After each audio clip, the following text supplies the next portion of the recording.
Welcome back to my channel. તો અત્યારે વાગી ગયા છે 2 અને હવે અમે લોકો જઈએ છીએ ભીમપુલ સાઈડ.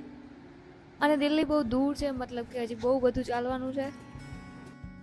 આટલું બધું ચાલીને હવે સકાલ ઉપર 12 વાગી ગયા છે, પણ કેમેરો ઓન છે એટલે દાંત તો કાઢવા પડે. અને સામે જે નદી દેખાય છે એ અલકનંદા નદી છે.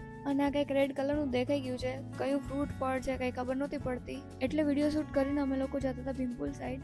મમ્મી હવે થાકી ગઈ એટલે એ તો ત્યાં જ બેસી ગઈ, પણ દીસુ જાય છે આગળ અને અનિલ કાકા તો એનથી ભાઈ આગળ. આપણે જવાનું છે ત્યાં ચેક.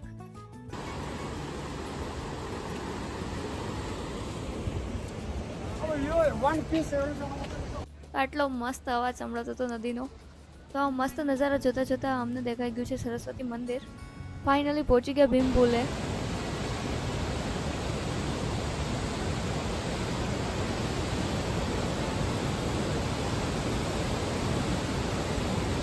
અને હવે જઈએ છીએ સરસ્વતી મંદિરે. તો અહીંયા એટલું ઠંડુ ઠંડુ ફીલ થાય છે, પગ મૂકતા જ બરફ ઉપર ઊભો હોય એવું લાગે છે. મંદિરમાં સરસ્વતી માની મૂર્તિ છે અને વેદવ્યાસજીની બારે મૂર્તિ છે. અને અહીંયાથી નદી કંઈક આવી દેખાય છે.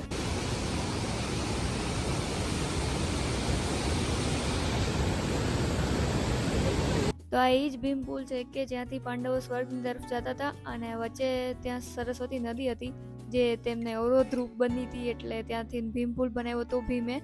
સરસ્વતી નદીના ઉદ્ગમ સ્થાને તે લુપ્ત થઈ જાય છે, કેમ કે જ્યારે ગણપતિ બાપ્પા મહાભારત લખતા હતા ત્યારે સરસ્વતી નદી બહુ કિલકિલાટ કરતી હતી. ત્યારે ગણપતિ બાપ્પાએ એમને સમજાવી પણ છતાંય ના માની, એટલે ત્યારે એમને શ્રાપ મળ્યો. શ્રાપના લીધે લુપ્ત થઈ ગઈ છે.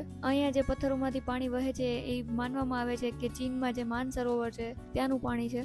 માણસો એ પાણી પીવે પણ છે અને બોટલમાં ભરીને ઘરે પણ લઈ જાય છે. તો અમે લોકો કેમ બાકી રહી જાય, તો અલી કાકાએ પણ ત્યાંથી એક નાની બોટલ પાણીની ભરી હતી. ત્યાંથી આગળની સાઈડ છે વસુધરા વોટરફોલ.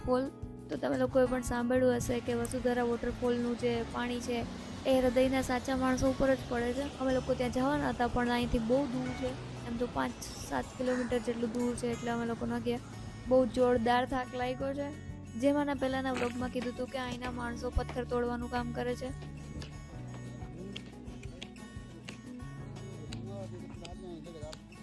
આલે કાકા તો ઘણા બધા ચિલ્લર જોડે લઈને આવ્યા હતા, તો જ્યાં વિનાનો અનુભવ મળે એને આપી દે. માણા ગામની દિવાલો બહુ જોરદાર છે, કેમ કે ત્યાં મસ્ત મસ્ત વિષ્ણુ ભગવાનના ચિત્ર દોરેલા છે. મોસ્ટલી બધી અહીંયા જેકેટની જ દુકાન છે.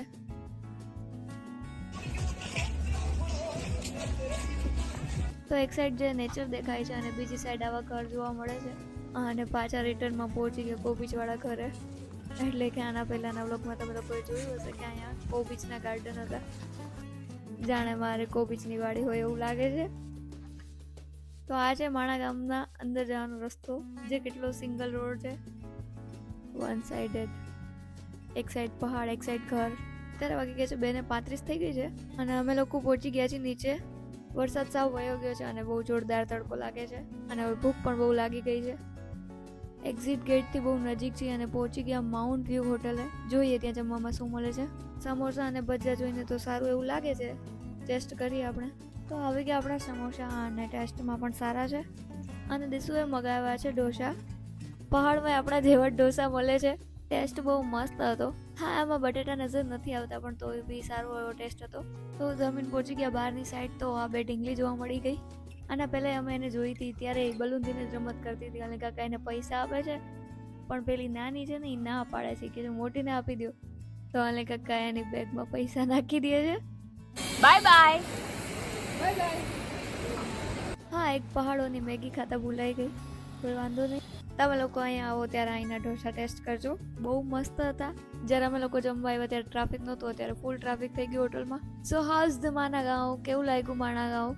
જો કે અમને બધાને તો બહુ મજા આવી ગઈ છે અને થાકી પણ આવ્યા ગયા છે. ગેટ ઉપર લખ્યું છે સીમાંત ગામ, પણ રિયાલિટી કંઈક ઓર જ છે, કેમ કે અહીંયા લોકો ધંધો કરવા માટે 6 મહિના આવે છે. મમ્મીને દીસું કરે છે શોપિંગ, તો શું લેતી હશે ગેસ કરો. ચલો કોઈના મેચ કહી દઉં. બધી જગ્યાએ જઈએ તો કાના માટે કંઈક તો લેવાનું. તો અહીંથી કાના માટે સ્વેટર લીધું છે. ફિર એક સેલ્ફી હો જાય. તો આ મસ્તીના નજારા જોતા જોતા દીસું તો આપણા પહેલાં આગળ જાય છે. એક્ઝેક્ટલી જવાનું છે પાર્કિંગે. મમ્મીને બહુ મજા આવી ગઈ પણ એ થાકી ગઈ છે.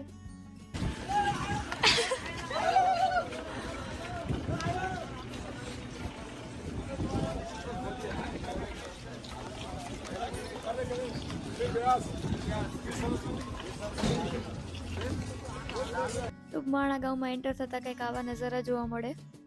ફાઇનલી કાર પાસે પહોંચી ગયા. પહેલી ગર્લ આપણને બાય બાય કરે છે.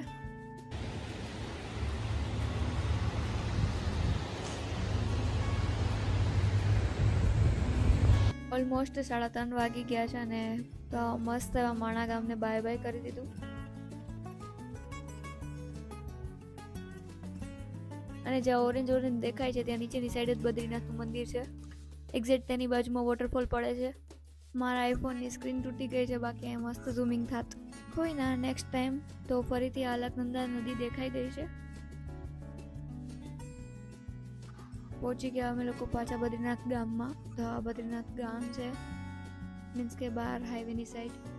અને આ સાઈડ છે શાયદ બદ્રીનાથ મંદિર.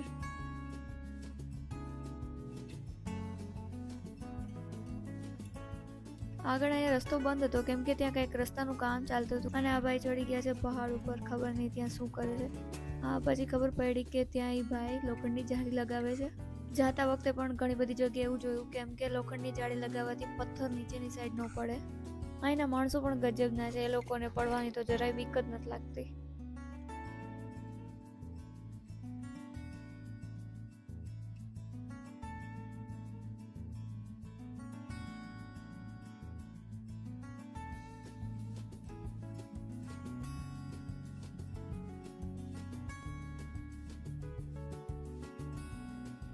આગળ કંઈક આવું જ કામ ચાલે છે અને રસ્તા તો બહુ જોરદાર ડેન્જરસ છે, પ્રો મેક્સ લેવલના.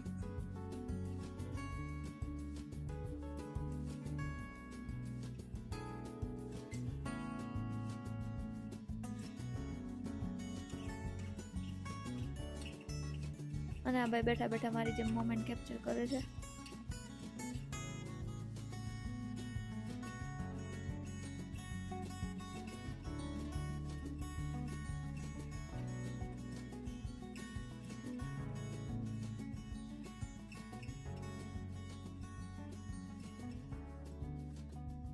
અમે લોકો ત્યાં છેક હતા, ત્યાંથી અહીંયા છેક પહોંચી ગયા.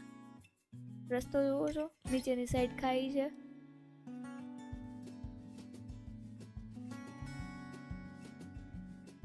ઘણા બધા કિલોમીટર કાપ્યા પછી એક મેગીની દુકાન દેખાઈ. આ લોકોને જોઈને એવું જ લાગે છે કે એ લોકો બી બ્લોગર જ છે, પહાડી બ્લોગર્સ. જો કે મારી મમ્મી પણ ઘણા બધા પહાડી લોકોના બ્લોગ જોવે છે.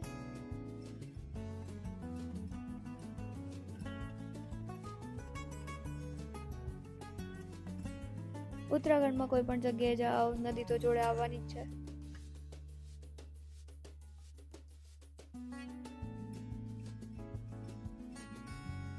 આ પહાડને જોઈને કંઈક વિચિત્ર લાગ્યું કે આ કેવી રીતે બન્યું હશે. બસ આવા જ ફાલતુના વિચાર આવે જ નવરા બેઠા બેઠા.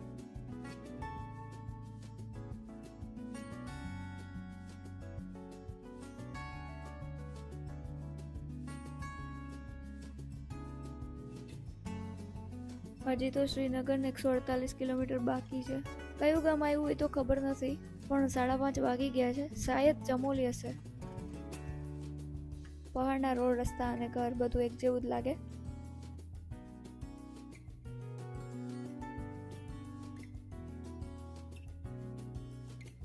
ઓલમોસ્ટ વાગે છે 6. પહાડ ઉપર લાઇટ સૂર્યનો પ્રકાશ પડે છે. શું સીન છે યાર.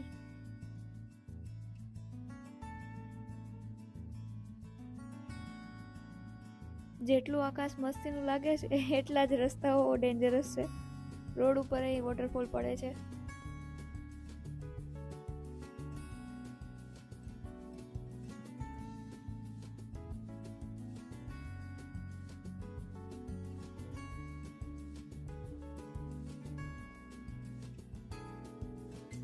એક કલાકની અંદર કઈ રીતે વાગી ગયા 7:30 અને અમે લોકો પહોંચી ગયા છીએ હોટલે.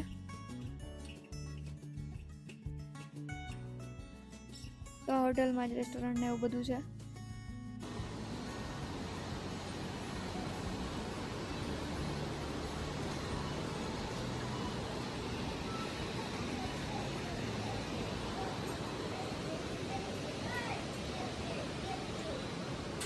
જેમ મેં કીધું એવી રીતે કે અહીંયા ફ્લોર નીચેની સાઈડ હોય છે. તો આપણો સેકન્ડ ફ્લોરે રૂમ હતો. નીચે નદી છે એટલે ઠંડી તો ઓબ્વિયસલી લાગવાની જ છે અને બહુ જ ઠંડી લાગે છે. સો તમને લોકોને માણગાંવ કેવું લાગ્યું કોમેન્ટ કરતા આવજો. મળીએ નેક્સ્ટ વ્લોગમાં નવી જગ્યા સાથે. ત્યાં સુધી તમે લોકો લાઈક, કમેન્ટ અને સબસ્ક્રાઈબ કરતા આવો. Thank you for watching.